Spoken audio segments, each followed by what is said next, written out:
Why don't you talk a little bit about your journey and how you became kind of like, first of all, you play really, really well. I can see from all your stuff. But then also how you kind of became the guy for drum ergonomics. Yeah, man. So my journey really starts when I was 18 years old. I was just super, actually younger. I started playing drums when I was about 12 or 13. Hyper obsessed. Like I'm very much hyper focused. If I'm going to do something, I'm going to do it 1,000%. I took off in high school my first semester. For every semester, I took off the first class. So didn't start school till 10. But so my mom would leave and I could practice from 7 a.m. till 9 o'clock every morning and then go to school. I was like really committed to do the whole thing. And so I'm in suburban Canada, so just north of Toronto, and I was going to go to a school here, jazz program. I had the whole game plan. And I come from an entrepreneurial Jewish family. And so my grandfather, who's super entrepreneur, and his accountant pulled me aside one day and was like, hey, listen, I shouldn't say his accountant, an accountant friend. And they both pulled me aside and say, hey, listen, the drumming thing's really cool. But if you want to have a house one day, it might not be the way to go. And they showed me some financials of two professional drummers this guy was working with, and it kind of scared me off, I won't lie. So I was super passionate drummer, but I ended up kind of changing fields. I was going to go firefighting, started getting into fitness, and then became obsessed with fitness because I just found out, putting aside like working out, there's such a deep engineering level of mechanics with this thing. So at 18 years old, I dove without kind of like I'll fast track the fitness career.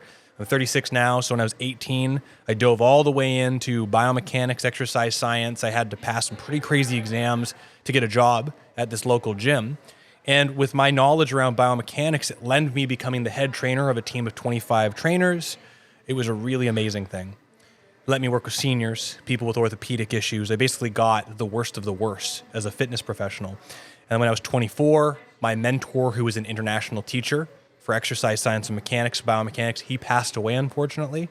And I was the next in line to take over all of his teaching. So at 24, I started teaching biomechanics and exercise science to trainers all over the world, across Canada, really. I mean, so that's been the better part of now 12 years.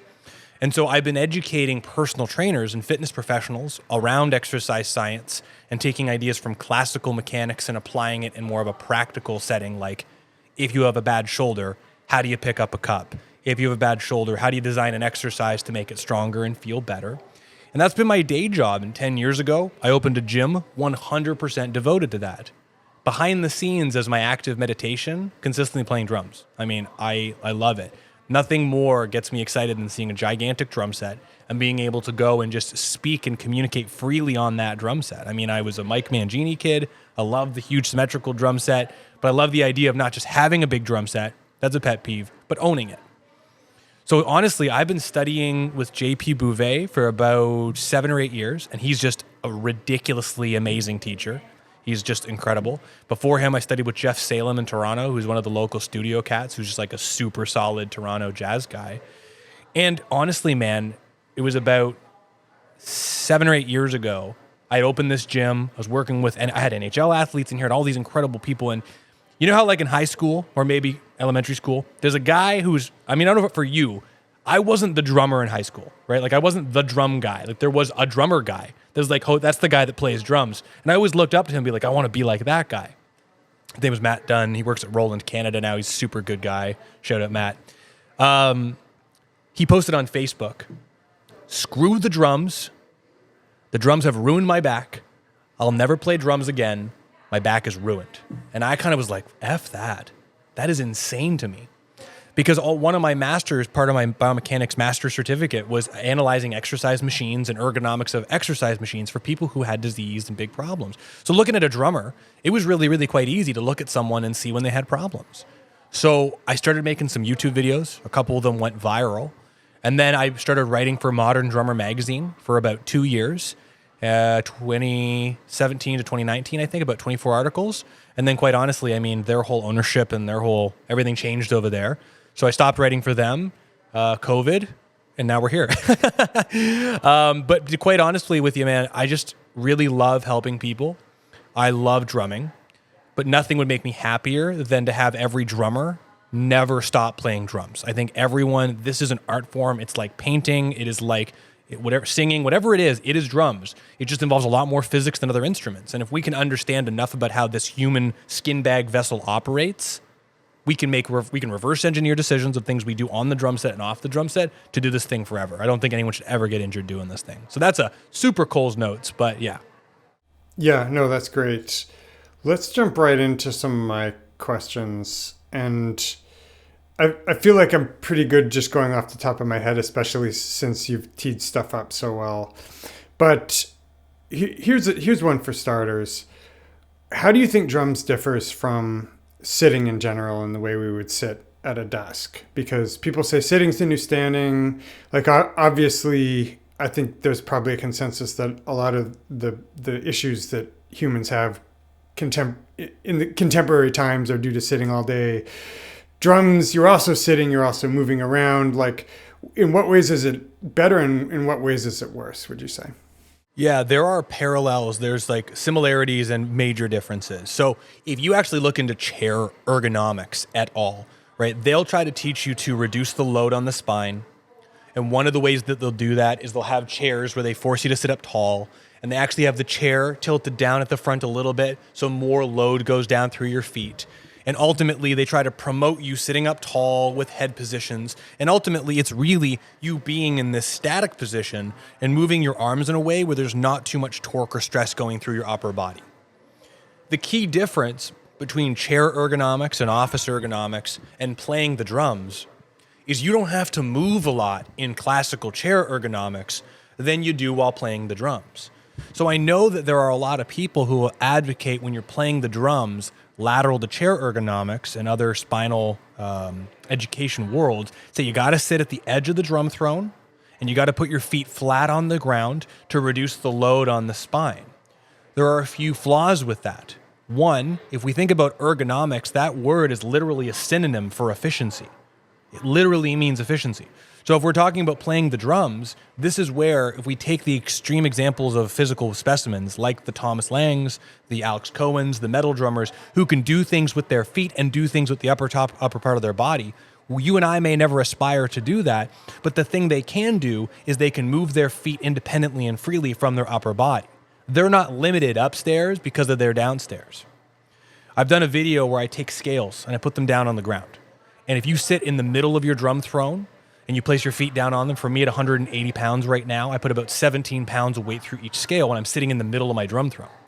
That means my legs, I can move freely and lift them up and down, and I'm not limited. When I sit forward like classical chair ergonomics, more weight goes down through my feet, approximately 36 pounds through each foot. So that's a lot more weight, which is a total of 72 pounds down the bottom of my foot, which is really only 108 through my torso. But the problem is, since close to 50% of my weight is forward, I can't move my legs freely. So it turns into a few things. My lower extremity performance decreases. If I'm playing heel down, that's a different conversation, slightly.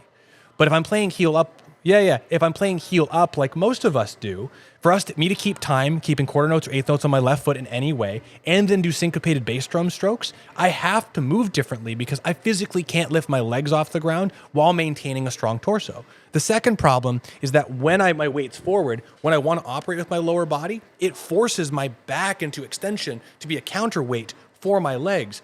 So when you're talking about reducing load on the spine, right? Load, if we talk about this bed of nails and this magician, if I have a 200-pound magician laying on 200 nails in a normal standing position, that sounds fancy, but really, as you and I know, it's just 1 pound per nail. If I shift my weight forward, the weight above my pelvis doesn't change. So the spinal segments are not taking any less load. So by moving my weight forward, it doesn't actually reduce the load in my lower body. But what ends up happening is if I take that magician and I tilt him back, so now it's not 200 on 200 nails, but it's 200 pounds on 100 nails, I have increased the load per surface area. And that's what happens when your weight's too far forward and you have to lean back, is I have to lean back into extension and there's more weight on one side of the continuum than the other. So ultimately, that was a long-winded academic answer as best as I can in this format, but what I'm trying to validate is that they're totally different. We can look at chair ergonomics for some ideas around neck stuff, but in reality, I think it's much better to look at wheelchair ergonomics, honestly, for ideas above the hips because they're not using their lower body, right? We want to make sure that's out of the equation because what we should be able to do is move our legs freely while operating upstairs. And if we can't do that, in my opinion, we're hamstringed by the availability of our body while playing the drums and increase the risk. Here's another general one. How much range within the acceptable sort of optimal setups for an individual drummer would you say there is? And this is not when we're talking about potential drum setups like 4-piece, 5-piece, symmetrical, but assuming everybody's got a 4-piece or a 5-piece, 2 or 3 cymbals, hats, is how closely do those converge onto one optimal setup, and how much fudge factor is there, and how much room is there for personal taste and other things? There's plenty of room for personal taste. And actually, I just recorded a video and I realized I was copying your brand name, so I'll have to reverse trademark. But I think that there's this 80-20 window as far as how you can set things up. So ultimately, forgetting if it's a 4-piece or a 5-piece, we have a window of opportunity of how far we can set things based off of our geometry. Like I like, in my opinion, to try and set everything up so that way if I externally rotate my arms, right, I get my arms out to about a 90 degrees of external rotation, things are tight here. I could put instruments here, but it's tight. I don't like that, right? That's the end of my car door range. So if I come into about 45 degrees or 50 degrees, I don't feel any tension here. So to me, anything that is within this window where I don't have to reach out too far is really fair game. But then you do have these outliers of people and you see them and they got like a crazy cymbal like outside over here. And so that's where that 80-20 or 90-10 rule really come in, is that within this optimal range, I think you're free to do whatever you want. I mean, right now, I actually have 4 rack toms set up. I got roto toms. They're freaking sick, by the way. But I got 6, 8, 10, 12, a 14-inch floor tom and a 16-inch, and it's all within this comfortable range. So like it kind of goes against the regular like 4-piece, 5-piece idea, but it's all within my range. But I do have this last bit of window, right? So this last 45 degrees, even though it's tight across my shoulder, I can still put something over here. But in reality, I only want to hit it that 10 or 20% of the time. So I really don't think there's like a one size fits all. This is how you set up your drum set, because you and I are different proportions. You are longer than I am. So for you, even if we both wanted a 4-piece setup, things should be different than for me. But in reality, there is a window of opportunity where it's like really safe and we can smash things. And then there's stuff outside of that comfort zone. Like Ray Luzier of Korn, he's got that China, if you know his drum set, he's got that China that's like into the heavens, right? Like that's super cool when he's like, ba, ba, bra, bra, and he's like hitting this thing way over top of his head, but seldom is he riding it for a long period of time. Because I guarantee you, if you're playing with Korn or any of those huge heavy bands and you're smashing on something up here for 3 minutes, you're going to get tired. So I would say that there's this window of opportunity within our comfort zone. Externally rotate your arms, see where it's comfortable. I would operate in this window.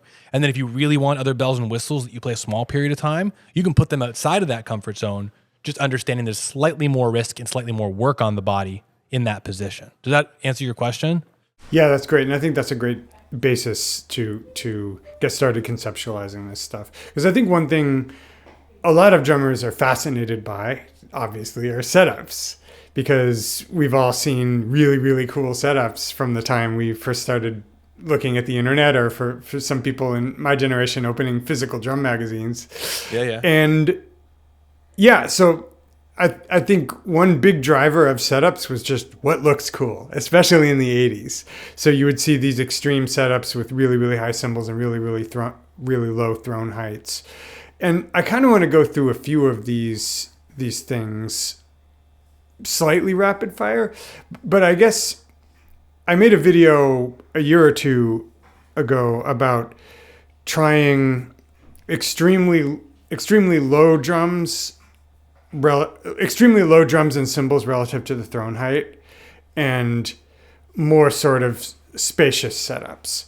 So for a while, I would say in the mid-2000s, there was an aesthetic where, accepting that we're putting the toms and snare in kind of an ergonomic height range, but that everything was kind of a similar height, and you even had the cymbals down there, as opposed to like the high cymbal gang thing. Shout outs, Forrest Rice, one of my favorite drummers, where there's definitely more distance between the toms and the cymbals. It feels kinesthetically different to play them, and there might be individual reasons why a drummer would prefer one or the other. Maybe one encourages you to stay in better posture. But can you think of any overarching reasons why, or just principles wise, what to think about when thinking about height of toms versus cymbals and so forth? When I took my first driving, like when I first learned how to drive a car, I remember I had this super nervous wreck of a woman. We were in a Toyota Yaris and it was a super sketch bag situation. But I remember her saying one thing that stood out to me. She said, "You're going to go wherever you're looking." And I think when we apply this concept to like stuff being really high and stuff being really low, when stuff's really low, it's going to pull you low.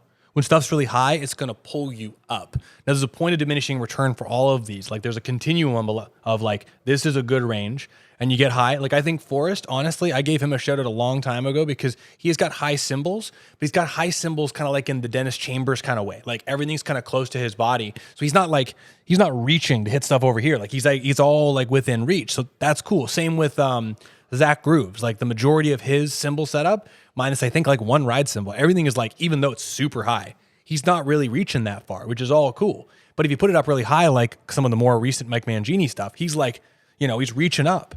That's going to change how your body moves. So anytime we go to an extreme, we're going to have to modify our body positions and look in the direction that my sketchy Toyota Yaris driver instructor kind of indicate. You go too low, you're going to go down. You go too high, you're going to go up. And then the question becomes, what is the risk-benefit ratio here? Am I getting any benefit from being here? Am I getting any risk? And is it worth the trade-off? Yeah, that makes sense. And what I've kind of arrived at, and we can inject parts of my video that you saw in the conversation where it's appropriate.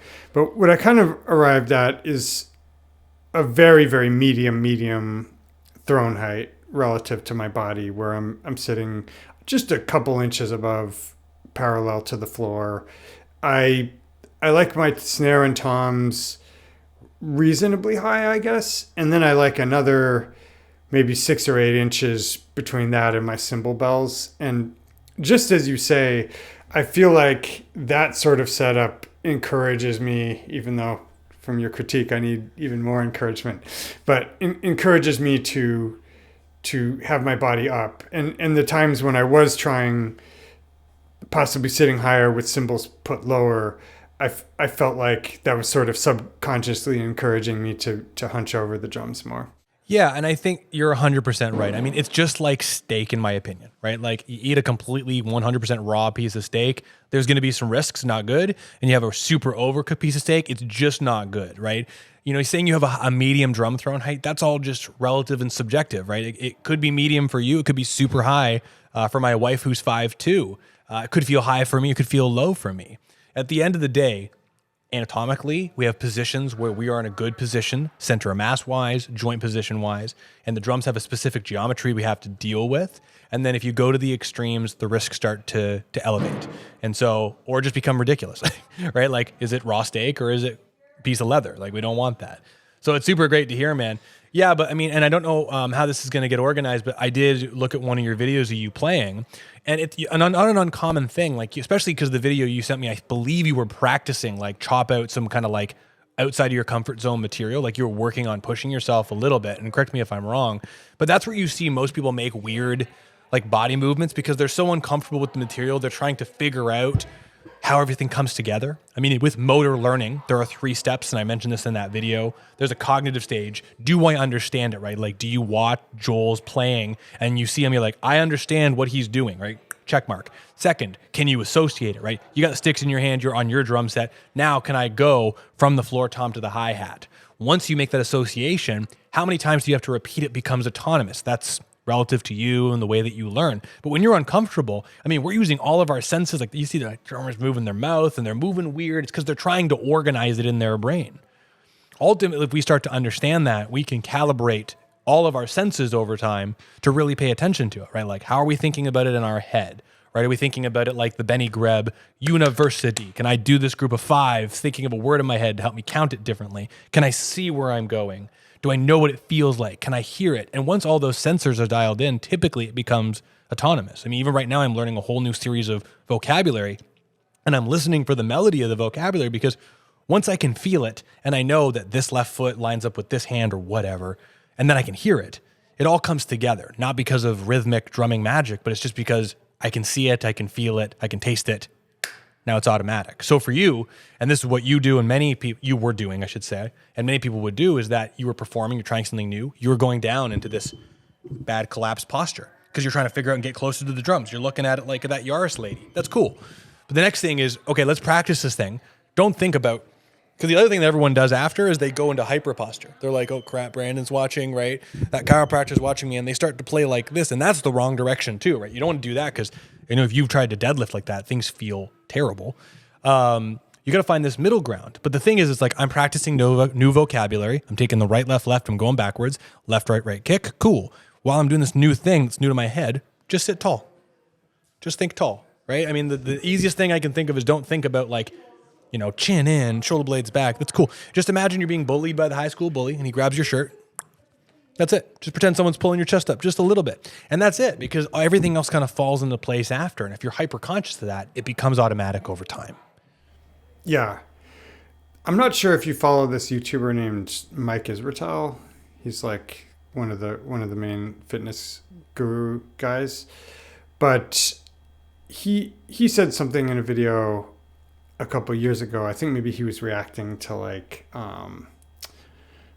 Marky Mark. What's that guy's name? Mark Wahlberg? Anyway. Yeah, Mark Wahlberg. His workout routine. And one of Mike Isratel's favorite things is to call out like fitness BS on the internet. All of this segues to, I want your opinion about what he said about posture. And it sounds like you're pretty aligned, no pun intended. But he said posture is largely genetic, and one of the best ways to improve posture is just to be mindful of it in the moment. And a lot of the exercise people are prescribing to improve posture, although caveats for injury and like muscle imbalances and everything else, but there's a fair amount of BS there. How does that land for you? So one of my mentors is a fella from Oklahoma. He's got a business called Inertia Fitness, and he is like the cat's meow when it comes to spinal rehab. He's a doctor in spinal physical therapy. And I've taken many courses with him and spent a lot of time with him. Have you ever seen the image when you go into a chiropractic office, you see it online, and it shows like 6 different examples of posture, right? There's like a rounded one and a neutral one and then a straight one. You've seen that before? It's kind of like a common posture picture. I don't know if I've seen that exactly, but I've seen things like it for sure. Yeah, there's kind of a baseline one that you go to most medical offices and it's like, this is good posture, this is bad posture, like this is kyphotic, this is lordotic. That picture originally, the original picture that had like the 5 variances in spine positions was actually showing the 5 different, like a handful of different common postures that people just had, right? This was like 40, 50, 60, 70 years ago. It might have been Da Vinci era, right? They were just showing like, this is how someone's spine could look, like this, or like this, or like this. And then somewhere along the way, without getting too deep, someone went, this is the right one because everything's on top of one another, and these ones are less good. And so that opened a whole can of worms, because now we have entire modalities that look specifically at going, we need it to be straight. From a classical mechanics perspective, when we talk about torque, rotational inertia around an axial environment, there are some things that they say that are true, right? If I'm leaning forward, there is more challenge on my muscles in the back. If I sit forward long enough, Wolff's Law, my bone's going to change shape over time and it's going to hang out there. Ultimately, the word posture is not good or bad. It literally just refers to a position, right? This is a phone. That word phone does not mean this is a good phone or a bad phone. It just means that this is a phone. And then we classify, this is an iPhone 15, this is an iPhone XR. And then all of a sudden that starts to market if it's good or bad or not.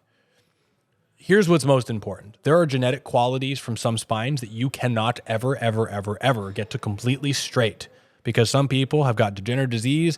I got one guy who's one of the I got a 75-year-old guy I see twice a week as a client of mine. He, at 75, can do 12 chin-ups, 3 sets in a row well. But he's got a rounded spine that from across the room, somebody with an orthopedic surgeon would go, that guy's got a problem. But he doesn't. His dad had it. His dad's dad had it. They all had it, and that's just the way that it is. Posture, ultimately, we want to try and make the posture to be as best as we possibly can. But far more importantly, man, we want it to be stable. The stronger your posture in whatever position it is, the better you'll do, And if you have the opportunity to get straighter over time, it'll get there. This is great because I'm trying to sort of assemble a bare bones worldview of the system from your POV. And I feel like we've got a couple of the elements there. So somebody like me, you probably see from my video, I'm a taller guy, I'm lanky. My spine is just going to be, I guess they call it kyphotic, in its sort of resting state without my being very, very conscious about it. And it sounds like what I'm hearing from your most recent response is we used to not ascribe normativity to posture so much. It's just these are the potential ways that could present. And at some point we started doing it, probably for some medically valid reasons, probably for some commercial ones. But leaving all that aside, there still are some immovable properties of physics. For instance, the spine's going to absorb load better linearly than curved or out of balance. And it sounds like the way to square that is, without obsessing over it, to just be slightly more mindful of things like looking up when I play and having my ears over my neck, etc. I guess to turn this into a question, and let's just take me as the example. Say you have a client who plays and who presents kind of like me on the drums. What proportion of just the sort of advice you gave me, which is, hey, just be mindful of these things, practice these things, versus rehab exercises, versus like sound the alarm, you need to do not pass go, do not collect $200, you need to correct this now or it's going to be terminal. Like how would that prescription shake out? If for you or in general, sorry. I guess we can use me as an example, but I'm thinking like a hypothetical drummer who has some of my movement and posture characteristics. Just quickly, my wife and I played Super Mario Monopoly the other day. If you ever play that version of it, don't let anybody except for you be Mario, because he just collects cash across the board. It's ridiculous. But on that, no, I'm not joking. It was not fair. She beat me like by 1,000 points. Anyway, to answer your question, it's really kind of an interesting thing because I have heard many folks say they require check-ins on their posture all the time. And I don't believe that to be true. I really don't. Because if you think about it, like we talked about, there's two combinations. There are habits and positions and skills that we've orchestrated of how we walk and stand and present ourselves. And then there's actual structural changes that may be from force and time or genetic. So these are two different variables. Taller people like you, how tall are you, man? 6'2". Yeah, so you're just above like average height, right? The majority of our world, including what we see on the drum set, is really designed for like the 5'4" to 5'11" person, maybe 6 foot. When you get over 6 foot, things start to get a little bit small for you, right? The kitchen sink is a little lower, right? People are a little lower, so you got to look down to them. We used to work with an Olympic volleyball team, like many athletes from the Canadian, and they were all tall, real tall girls, like young girls, but they always would walk in with this really bad posture because they were so insecure about being like 6'1" compared to the 5'8" jock guy at their school. Like this was a common thing they talked about. So that's a thing, right? Is this do I walk lower because I'm uncomfortable being tall or whatever it may be? But often it turns into these learned responses. So like we talked about with the motor learning of a new drum skill, right? Cognitive, associative, and autonomous. Over time, sometimes these postural things become autonomous, right? You're trying to play Joel's drum set and Forrest's drum set. They're smaller than you are. You're collapsed down. You get used to it. You start putting your instrument at the same height at them. Therefore, we kind of roll 10 years ahead and you got 10 years of bad habits because you've been kind of setting things up that way. Therefore, it's hard to unwind that. But it comes with just like unlearning a bad habit on the drums, right? I don't know if you've ever tried to learn something. Like for me, I've been trying to learn some new left foot kick drum stuff so I can get my double bass chops up. I had real bad left foot bad habits. And it took me literally 6 months to unteach those habits. And it was so annoying. I got so frustrated. I have very high patience, but I was losing my mind. And it takes 6 months to figure that stuff out sometimes. So there's a component of learning about posture, filming yourself a lot from the side. Like when you're in the thick of it and you're crushing it, like what do you do when you collapse down? Right? You can do it in the gym, like you're doing deadlift, right? Film yourself from the side. What do you do? Get that information, because if you don't know what you look like, you can't reverse engineer it. Once you have that information and you know you need to make a change, in my opinion, nothing is more powerful than resistance training strategically to build those muscles. Not just yoga, but building the motors up to be bigger and stronger so they can hold you there longer, better stability, and shock absorb force better. And if you have that combination, you can make some really, really, really incredible changes. So to your answer, like there's not a prescription, but it's a combination of like education, understanding where you're at, constantly evaluating yourself on top of some, evaluating intermittently. And then once you get to that position, you can't just learn the skill. You have to build all the motors to have amazing performance there, the strength, the endurance, and so on and so forth. That sounds like exactly what I did to help my time in my subdivision, where I started out recording myself and it was excruciating listening to myself playing along with recordings or trying to play time or trying to solo. I noticed all of these wrinkles where in the moment I thought things had been consistent and well subdivided. So, I deployed all those metronome tricks that I talk about on the channel, and it was a process of over years and years whittling things down so that less and less surprised me when I would hear it on a recording. And what I'm hearing from you is that there's probably an analogous process with posture and playing position where you're not trying to build Rome in a day, but over the course of years through constant monitoring and constant check-ins with myself, I'm trying to reduce the number of times I catch myself slumping or in some kind of suboptimal movement pattern as close to zero as I can, like over the course of a few years. I think you nailed it there, man, because anybody who's ever recorded themselves, like I remember the first time I went to this blues, so in my small town, there's not big gigs going on, and I do a lot of like small session stuff for blues bands and shuffles, and I don't even like that kind of music, but it's the only way I get to play with other people. And I remember the first time I went and recorded, and I was like, I got this, and I was like, holy shit, I'm flamming every single one of my kicks to that hand. I thought it had them locked in, and I didn't know. And the truth is, like anybody who's a prolific, I don't want to say prolific drummer, forget that.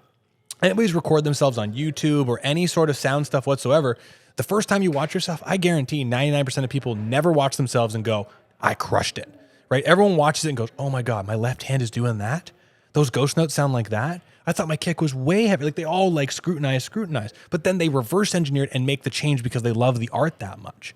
What you just said about the body, all of those principles of neuroscience and neurophysiology and how we interpret, you call it art and you call it physical science, that's cool. It's the same thing, right? If you can drum, you can make a change to your body because you use your body to drum. The only difference is we use different tools off of it, which I absolutely love. And I think that's a really incredible tool. I think someone like you and anyone that videos themselves for Instagram, what I'm telling you, if you're like, well, what should I do, Brandon? Like, I think I might have bad posture. I'd say, don't do much. Keep recording yourself. And then when you watch your video, Nate, and you see yourself collapsing, you go, I just got to remember to keep my chest up a bit more. And you just kind of get those little reminders. Like I wouldn't go, Monday's posture day, let's go, right? I wouldn't do that. What I would do is like just observe yourself a little bit each day, and you'll catch yourself in the mirror in the kitchen. You'll catch yourself on the drums, right? You'll just see when you're in the shower with the little mirror, you're like, oh, fuck. And you'll pull yourself up. And then over time, you just end up hanging out there because it becomes autonomous. It shouldn't be a big stress. It is a really important conversation that is all over the drum world right now. That's cool. We just need to be aware of what it means. And if we can dial it in by thinking about it and building up the muscles, you can do more faster and easier. But then again, you look at Buddy Rich, who notoriously had back pain and really, really bad posture, and his art was not limited by it, right? So like, I want people to understand your art may not be limited by it, but the longevity of your art may be. And I think that's the bigger conversation. I think you may actually be pulling your punches saying your art isn't limited by it, because we don't have a control for Buddy. We don't know what he would have sounded like or how much longer he would have been able to play if he'd had better mechanics. It's funny because after you were watching my video and you noticed that Dana, who's one of my favorite drummers who's been on the podcast, and I was using his example in the video, you're like, yeah, all the stuff he's doing, that's good. You should just move like that. And so that sent me looking at some other drummers on Instagram.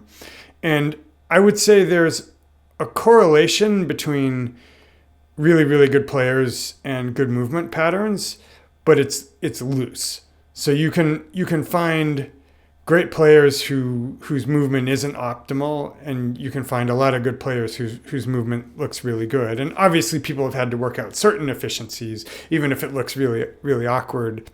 But I think I'm pretty much fully sold on the importance of this. Even if it were only longevity on the instrument, and I'm in my mid 40s, so already my body doesn't feel like it did in my 20s. So obviously I have an eye toward these physical longevity lengthening things, because I want to be playing with vitality into my 60s and 70s. But I also think, just from the thing you were talking about, where you mentioned rotating my trunk instead of continually internally and externally rotating my shoulders, I feel like the ability to do that and have that be second nature probably would improve my speed and my smoothness. So basically what I'm saying is that if any drummer is wondering where I come down on the importance of this, I want to be unambiguous that I think it's probably of paramount importance, especially for somebody who's not 25 anymore. But I think maybe I even saw you say in a video, like, even if you're young, that's no excuse to have bad movement, because you can ingrain bad habits and then it's just more to undo later. So pretty much anybody of any age, it seems like it's very important. There's two things I want to touch on with what you just said there. One is the movement thing, and then one is the age thing. So one, in the video you sent me, anyone that's listening to this or maybe seeing us right now, I believe it'll be a different video, so I'm not sure. But Nate sent me a video, and in that video he was doing some crossovers between the floor tom and the hi-hat. And what he was doing was he was in this very robotic chest forward position, and he was doing the crossovers 100% from just his shoulders. He's going external rotation to internal rotation. And what I was suggesting to him is that he practices using everything. Because if he goes, like, let's say from the floor tom to the hi-hat, he's got a 90-degree spread from floor tom to hi-hat, and he's got to go from here to here. Well, if he's just doing it from the arms are both moving 90 degrees to go back and forth if he's doing it in unison. I was encouraging him that if he uses his trunk rotation a little bit, we can split that up. Instead of being 90 degrees to 90 degrees, now we can do 45 degrees of the rotation from the trunk, 45 degrees of rotation from the arms, and all of a sudden it becomes a much more efficient system. One of my favorite things to teach, I do it because I love doing it. It's choppy and fun, but I have two floor toms. I love it. And I love doing crossovers from both those floor toms. It is an exercise for me. I love how it sounds. It was very Virgil Donati and Mike Mangini, but I honestly teach it to everyone who's open and wants to learn how to move, because if you go from here and you get to the other floor tom and you can build up some speed at 16th notes. So you get 16th notes going at 160, 170 with that, you get to 200. You're sweating. But you have to learn how to use everything. You can't just do the arms, because you'll be exhausted in the external and internal rotation of the shoulder. Therefore, you have to use other systems. On the age note, this opens a much bigger conversation, because when we're talking about, well, I'm 20, I think the young drummers are really where they got to get into the fitness and the health stuff. There's a great book by Peter Attia, who's a very prolific health physician guy right now, with a book called Outlive. And he talks about the 4 horsemen and all of these things that ultimately will end our life one day, that are the common causes of death, unfortunately. And with that, he talks about all the things you can do today to decrease mortality in the future. Improving your VO2 max now to be more optimal. Improving your skeletal muscle now. Dave Silva, Phil Collins, Neil Peart's back before his illness. All these guys stopped performing because of regards of pain in their body. I don't know how much that's from car accidents and things outside of the drums, but if they played the drums and they had problems, that's avoidable. It comes from ergonomics, positioning and efficiency, and building the body. If you're a 15-year-old and you're hearing this, the stronger you can get smarter. I'm not telling you go, listen, I was the kid, I did powerlifting, I deadlifted 500 pounds, I've done it, I herniated my disc doing it too. I don't do that anymore, right? But all the stuff you see me do, if you watch me, I do all these crossovers, I have zero pain in my back. I sprint full speed because I've built the strength up around it. The powerlifting thing is cool. The CrossFit thing is cool. All these extremes, extreme yoga, all these things are really cool, but we have to find a middle ground where we're challenging and developing, but not annihilating our body. And if you do that, man, the that you will get from playing forever is just available. So I don't think there's any age to start. I mean, you being mid-40s, and man, dude, you're screwed. But anybody else, no, I'm just kidding. But the younger you could start, the better. And I've seen 70-year-olds improve in 3 years. Like it's cool, man. So yeah. Yeah, and I am a fellow Peter Attia fan. I think he talks about the octogenarian Olympics, right? And he's like working backward, like it's very scientisty, but I respect it. And yeah, I think a lot of people would get a lot out of listening to Peter. In that vein, you mentioned the other side of the coin. So one side of the coin is awareness and recording myself so that I can just engender greater mindfulness about how I'm sitting and how I'm moving when I play. But the other side is in the gym, presumably. What type of exercises do you feel are the most important? Or if there are too many to list, like what are a few of your favorites that you'd recommend to me and to the audience at large? So this kind of is broken up into two categories, right? Because we have on one of the continuum, like you said, we have the geometry of the drum set, the ergonomics, the physical instrument ergonomics, and then you get the human ergonomics, which is one thing. And then there's like drum set fitness, like can I go from one side of the drum set? How can I do the thing I want to do on the drum set? So that's cool. Then when you go to the gym, the two ends are, do I do fitness exercises to improve something on the drums? Or do I do fitness exercises to improve my body so I can play the drums longer? And those are two different things, right? Like you go into the gym, if I do bench press all day, bench press will not improve my hand speed, my kick drum speed, my crossover speed, maybe a little because of the internal rotation, right? That's not gonna have a major amount of transfer. While lots of forearm exercises, grip, pinch grip, all that kind of stuff, that'll have a lot of transfer, right? You work on grip strength in the gym for a long time, you're gonna see some major differences there. So I would make three broad suggestions, and the one will be like a big bucket, right? One I would say is when you're in the gym, train your foot and hand muscles more than you think. In strength training, there is speed, there is force development, and there's endurance, and then there's skills, right? Skills we do on the drum, I wouldn't worry about that as much, but I would say do some max grip. Like, can you hang from one hand from a chin-up bar for 10 seconds? That's an incredible amount of force production. Then, can you grab a pair of 20-pound dumbbells and hold on to it for 5 minutes? That sounds boring. Maybe we can do it on a treadmill to distract ourselves. But I would say, can you do that? You'll find out really quickly how you do. I was deadlifting the other day. I can deadlift 450 for 3 to 5 reps comfortably right now. But I was only doing 300 with no straps on purpose to find out what my grip strength was doing. I finished the next day. My 4th and 5th fingers were exhausted while nothing else was. So now I go, okay, the weakest part of my grip is not my grip strength. It's actually just these 2 fingers. So now I can go and figure that out. Do hand and foot exercises. Do calf raises, but if you can, do tibialis anterior raises. Some gyms have machines. If not, go check out my feed on Instagram. I have a dorsiflexion exercise. You can grab a dumbbell. Yep. The toe lifting ones, you grab a dumbbell and you lift up and down for the front of your shin, build up the strength, work on the speed in the gym, but then also go to the drum set and practice that stuff. The other side of things is I would really recommend like a very broad base fitness routine. We're actually going to be creating something kind of cool coming out real soon. But at the end of the day, like things like controlled single leg lunges, right? Where you're controlling yourself down to get lots of hip mobility while maintaining core strength.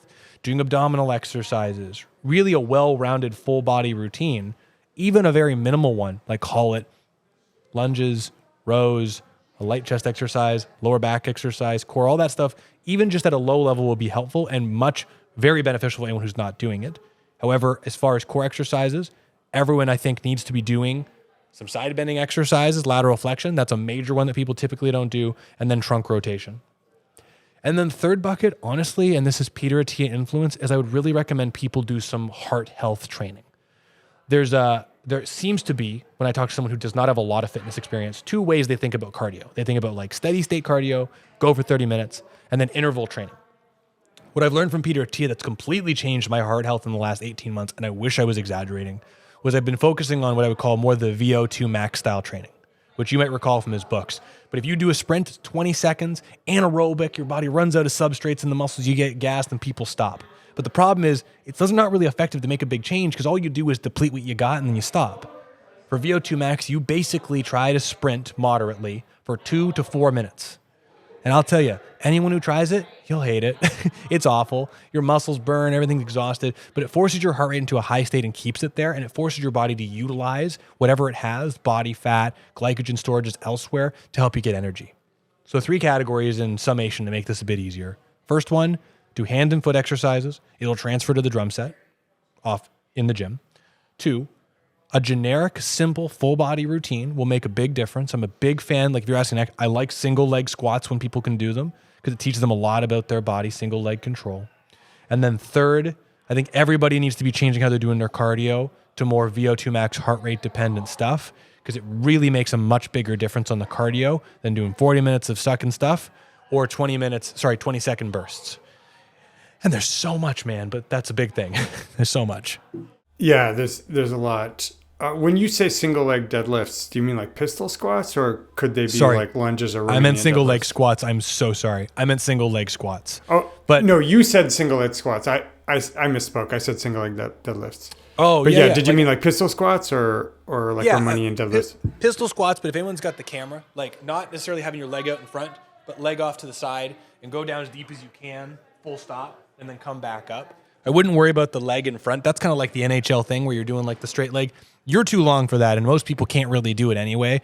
But I would just basically think of it as a lunge, but the back foot's off the ground. So it's kind of behind you a little bit.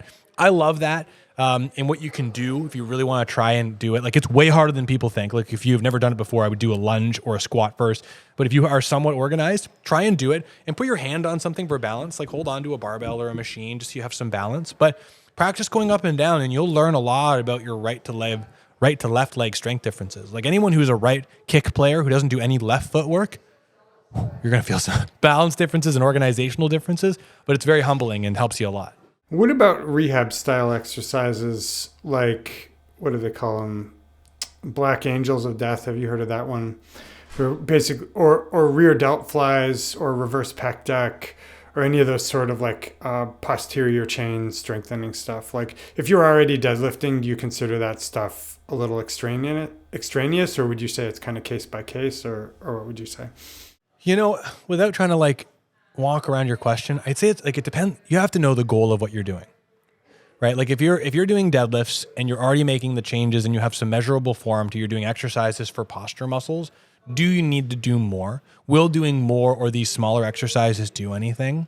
One of the biggest things I would say that I've seen consistent in the physio rehab world is they'll go, you're working on posture. Here are 14 posture exercises that you need to do.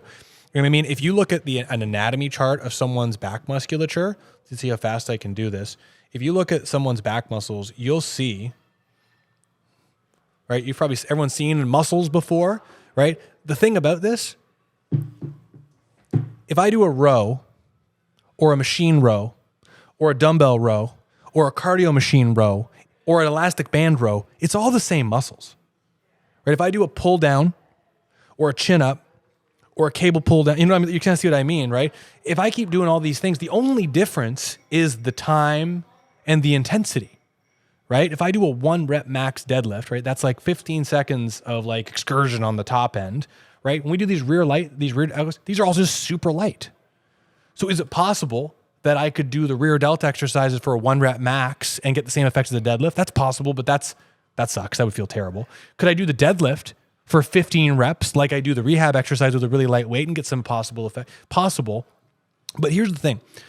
If you think of it this way, if you were drumming and you want to get to Andy Paprada, I don't know how to say his last name, you want to get to his speed levels. Or Chris Paprada, yeah. Yeah, sorry about that. Right. No, sorry, that's not what I meant. Andy. Yes. Right. You want to get to his speed levels, right? If I sit there and I practice 60 BPM, 5 minutes every day, every pattern, and then I go, okay, I'm going to try 280. You're never going to get there. You never make the adaptations to get to 280, right? So if we forget about rehab exercise that you've learned, right? It's a continuum of intensity. If you want to make changes, you have to go to this upper echelon of challenge, but we have to define an appropriate dose that's not going to exhaust your body and not cause damage. But if you just do, like if I sit here and do you know what I mean? If I grab a 3-pound dumbbell at my strength level, it's only going to make such a change. One last analogy, and I think this will hit home. The number of people that want to lose weight start running, right? They want to run and they go, I'm running a 5K or a 5 mile, you guys would probably say, right? I'm going to go run 5 miles. And for the first 6 to 12 weeks, they can't run 5 miles. Then they run 5 miles and they lose 15 pounds. And then they keep running the same 5 miles and they stop losing weight. Well, it's because they're doing the exact same thing with no variation over time. Therefore, how could you ever expect a new adaptation to arise because you're doing the same thing? So when you do the rehab exercises that they show, they don't make a massive change over time. They're a great starting point, but they don't potentiate the skeletal muscle system to make any big change. They don't. So really, the question is, am I doing this to feel good or am I doing this to make a change? And I think if we find a warm-up exercise that does make a change, instead of doing another exercise to strengthen it, why don't you just load that and build it up? Take the 3 pound, make it an 8. Make it a 10, make it a 12, 15, cripes, that's heavy and hard. And now you're going to start make adaptations that is in the range and the plane that you want to build up. Yeah, that's really great. I want to ask one rapid fire question about kick drum before I let you go, which is there a physical health reason for any particular kick drum technique within the universe of heel up? So whether it's this Jojo Mayer thing, I don't even know the names for all of them, or there's so many. Yeah, versus just sort of fast twitch from the ankle. Do you feel like there's one that's superior in terms of like functionality and longevity for body structure reasons? It's a great question, and I'll say this is my opinion currently. I don't have quantifiable data by any means. Given everything that's happened for my exposure over the last 8 months, I have been going a deep dive on kick drum development because I'm interested in it, but also because there's such a level of physicality that's outside of my comfort zone that I'm trying to push myself there to make some adaptations happen so I can discover some of these things through my own journey and then hopefully teach other people them. Not necessarily double bass, but body development stuff. And so it's put me on a big journey for developing my left foot to get equal to my right. And I've tried everything. I've taken lessons with Travis Orban, Chris Turner, I'm for Alex Cohen, like all these wonderful double bass guys. And what I would suggest is, as a broad stroke thing, is a couple things. One, take the time to actually practice. Like there's 3 primary joints. I would say joints, 3 areas of challenge. There's the dorsiflexion, lifting your foot up and down where the shin starts to burn. There's the ankle technique, which is what a lot of the double bass guys teach, to use your calf to do the smaller ankle motions. And then there are larger hip flexion dominant strokes. I think all 3 have value.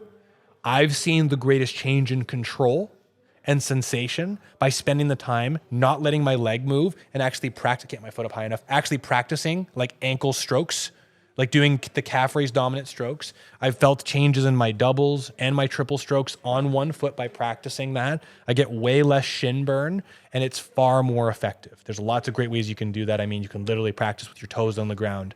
I have found that to be the most effective thus far. There are a lot of techniques that I know people advocate for that help to expedite the development. I've not practiced many of those myself, but I would say, the Alex Cohen, there's another guy named Marco on Instagram who's got crazy feet as well. These guys use these heel toe strokes. A lot of cool stuff there. In my opinion, you can learn the techniques if you want and you need to go to that very next level. The question you have to ask is, what do you want to do? For me, if I can play my patterns at 200 BPM and have comfort and control, I will be happy. Alex Cohen posted a video yesterday playing paradiddle diddles at 270 with double strokes on his feet. And I'm like, that's amazing. I don't need that. So the question I'd ask is like, what do you want to do? If you want to play that 300 BPM double strokes, I would talk to some of these pros about the foot technique they do, because I don't know.